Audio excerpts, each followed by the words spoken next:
नमस्कार। तो आइए देखते हैं कि सुप्रीम कोर्ट और हाई कोर्ट के द्वारा कुछ रिट जारी की जाती हैं, उससे संबंधित कुछ महत्वपूर्ण एमसीक्यू हैं। तो आइए शुरुआत करते हैं। पहला है कि भारतीय संविधान में सुप्रीम कोर्ट और हाई कोर्ट के द्वारा रिट जारी करने की शक्ति किस अनुच्छेद के तहत दी गई है।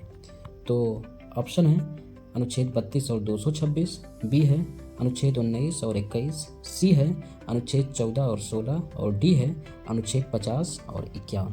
तो इसका सही उत्तर है अनुच्छेद 32 और 226। अनुच्छेद 32 के तहत सुप्रीम कोर्ट तथा अनुच्छेद 226 के तहत हाई कोर्ट जो है वो रिट जारी कर सकता है।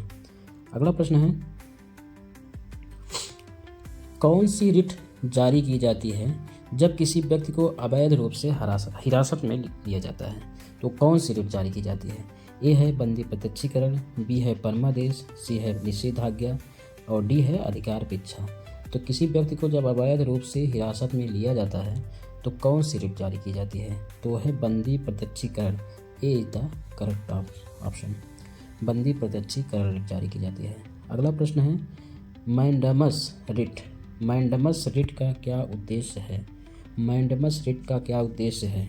ए किसी व्यक्ति को अवैध हिरासत से मुक्त कराना, बी है किसी लोक अधिकारी को अपना वैधानिक कर्तव्य पूरा करने के लिए बाध्य करना, सी है किसी अधिकारी या न्यायालय को उसके अधिकार क्षेत्र से बाहर जाने से रोकना, तथा डी है किसी व्यक्ति के सार्वजनिक पद पर अधिकार को चुनौती देना।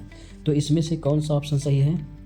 B is the correct option, कि किसी लोक अधिकारी को अपना वैधानिक कर्तव्य पूरा करने के लिए बाध्य करना ही मैंडमस रिट का उद्देश्य है। अगला प्रश्न है,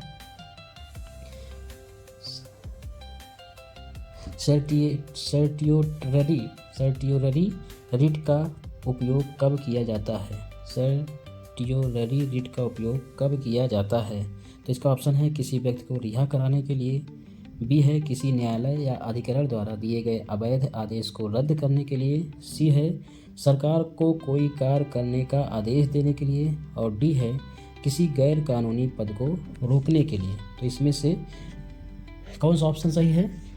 ऑप्शन नंबर बी, किसी न्यायालय या अधिकरण द्वारा दिए गए अवैध आदेश को रद्द करने के लिए सर्टियोररी रिट का उपयोग किया जाता है। किसी न्यायालय या अधिकरण द्वारा दिए गए अवैध आदेश को रद्द करने के लिए सर्टियोररी रिट का उपयोग किया जाता है। अगला प्रश्न है, क्यू वारंटो रिट का उद्देश्य क्या है।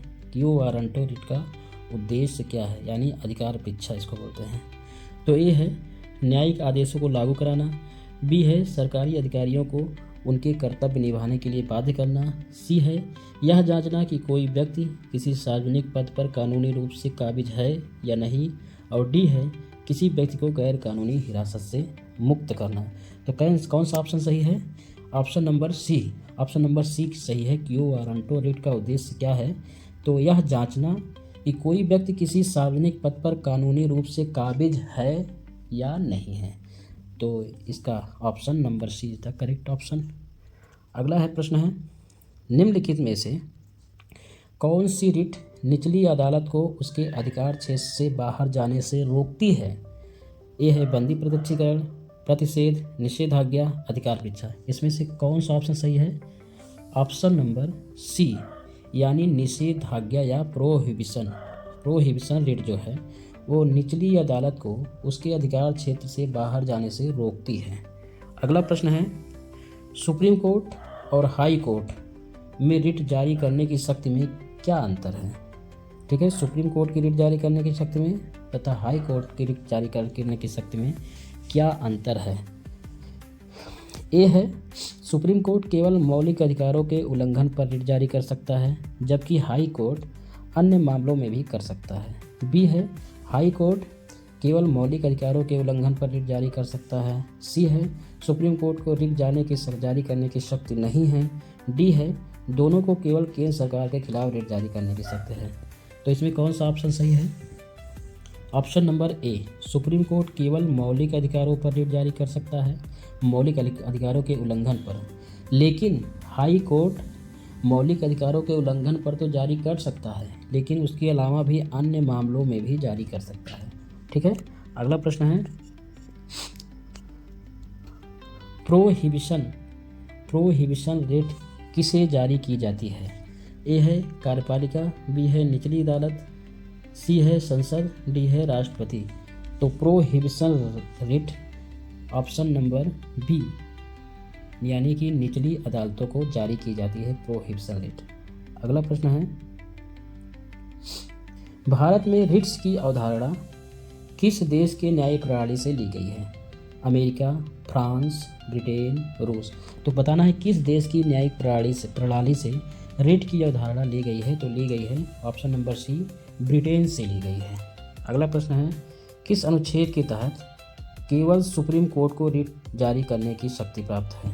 किस अनुच्छेद के तहत केवल सुप्रीम कोर्ट को रिट जारी करने की शक्ति प्राप्त है? अनुच्छेद 136, 32, 226 तथा 300। तो ऑप्शन नंबर बी यानी कि अनुच्छेद 32 के तहत केवल सुप्रीम कोर्ट को रिट जारी करने की शक्ति प्राप्त है। अगला प्रश्न है अब है ये रहे रिट से संबंधित कुछ महत्वपूर्ण एमसीक्यू। अब अगले जो एमसीक्यू हैं वो नीति निर्देशक तत्वों से संबंधित जो महत्वपूर्ण एमसीक्यू हैं वो है। तो पहला प्रश्न है उसमें से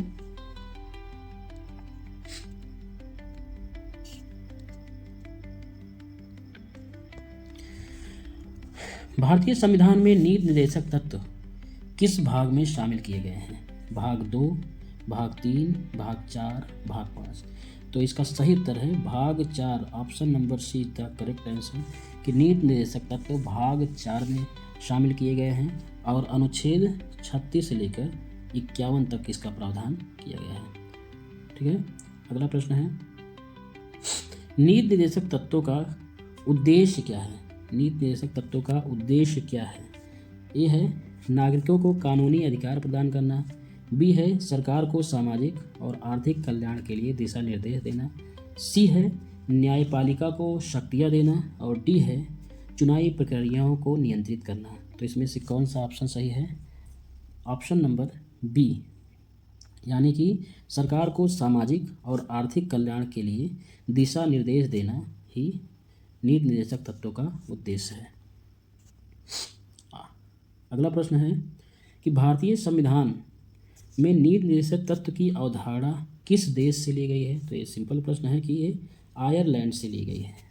नीति निर्देशक तत्व की अवधारणा आयरलैंड से ली गई है। अगला प्रश्न है निम्नलिखित में से कौन सा नीति निर्देशक तत्व नहीं है? इसमें ये बताना है कौन सा इसमें से नीति निर्देशक तत्व नहीं है। ये है समान नागरिक संहिता लागू कराना, ये तो नीति निर्देशक तत्व है क्योंकि अनुच्छेद 44 में है ये। बी है अंतर्राष्ट्रीय शांति और सुरक्षा को बढ़ाना, ये भी अनुच्छेद 51 में है, ये भी है नीति निर्देशक तत्व। सी है और डी है स्वास्थ्य में सुधार करना, ये भी नीति निर्देशक तत्व है। लेकिन सी ऑप्शन नंबर सी ये करेक्ट आंसर है क्योंकि ये नीति निर्देशक तत्व के अंतर्गत नहीं आता है। अगला प्रश्न है अनुच्छेद 39 खा और गा किससे संबंधित है? 39 खा और 39 गा किससे संबंधित है? ए है गरीबी उन्मूलन, बी है महिलाओं और बच्चों की सुरक्षा, सी है समान वेतन और श्रम आधार और डी है संसाधनों का समान वितरण और धन संचय की रोकथाम। तो इसका सही उत्तर है ऑप्शन नंबर डी संसाधनों का समान वितरण और धन संचय की रोकथाम। ये अनुच्छेद 39 खा और गा में प्रावधान है इसका। अगला प्रश्न है नीति निर्देशक तत्वों को लागू करने की जिम्मेदारी किसकी होती है? ए न्यायपालिका, बी कार्यपालिका, सी संसद और राज्य सरकारें, डी राष्ट्रपति। तो नीति निर्देशक तत्व को लागू करने की जिम्मेदारी होती है संसद और राज्य सरकारों की। Option number see the correct option.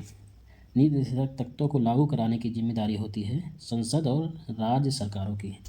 अगला प्रश्न है नीति निर्देशक तत्व को किस संविधान संशोधन के माध्यम से मौलिक कर्तव्यों से जोड़ा गया था? नीति निर्देशक तत्व को किस संविधान संशोधन के माध्यम से मौलिक कर्तव्यों से जोड़ा गया था? ए है 42वां, बी है 44वां, सी है 73वां और डी है 86वां। तो किस संविधान संशोधन के माध्यम से मौलिक कर्तव्य से जोड़ा गया था, तो था ऑप्शन नंबर ए 42वां संविधान संशोधन 1976 के माध्यम से। ठीक है, अगला प्रश्न है, नीति निर्देशक तत्व को लागू करने के लिए कौन सा साधन उपलब्ध है? नीति निर्देशक तत्व को लागू करने के लिए कौन सा साधन उपलब्ध है? ए है न्यायिक समीक्षा, बी है संसद द्वारा कानून बनाना, सी है राष्ट्रपति द्वारा अध्यादेश और डी है नागरिकों को द्वारा जनहित याचिका। तो कौन सा इसमें साधन उपलब्ध है? ऑप्शन नंबर बी, यानी कि संसद द्वारा कानून बनाकर नीति निर्देशक तत्व को लागू किया जा सकता है। ठीक है, अगला प्रश्न है, गांधीवादी सिद्धांतों पर आधारित कौन सा नीति निर्देशक तत्व है? गांधीवादी सिद्धांतों पर जो आधारित है, ए है ग्रामीण क्षेत्रों में पंचायती राज की स्थापना, बी है समान नागरिक संहिता लागू करना, सी है विज्ञान और प्रौद्योगिकी तथा डी है विदेशी निवेश को बढ़ावा देना। तो इसमें से option number A is the correct answer, क्योंकि ग्रामीण क्षेत्र में पंचायती राज की स्थापना करना ये गांधीवादी सिद्धांतों पर आधारित नीति निर्देशक तत्व है। अगला प्रश्न है कि सुप्रीम कोर्ट ने किस केस में कहा कि मौलिक अधिकार और नीति निर्देशक तत्व एक दूसरे के पूरक हैं? किस केस में कहा था कि मौलिक अधिकार और नीति निर्देशक तत्व एक दूसरे के पूरक हैं? तो ऐसा किस में कहा था? ए है केशवानंद भारती केस, बी है मिनर्वा मिल्स केस, सी है गोलकनाथ केस और डी है चंपकम दोराई राजन केस। तो किस में कहा था? Option number B, Minerva Mills. Option number B, यानी मिनर्वा मिल्स केस में कहा था सुप्रीम कोर्ट ने कि मौलिक अधिकार और नीति निर्देशक तत्व दोनों एक दूसरे के पूरक हैं। तो ये रहा नीति निर्देशक तत्वों से संबंधित तथा रिट से संबंधित कुछ महत्वपूर्ण एमसीक्यू। तो इसको अच्छे से पढ़िएगा। अब मिलते हैं इसी प्रकार के अगले वीडियो में, तब तक के लिए जय हिंद, जय भारत।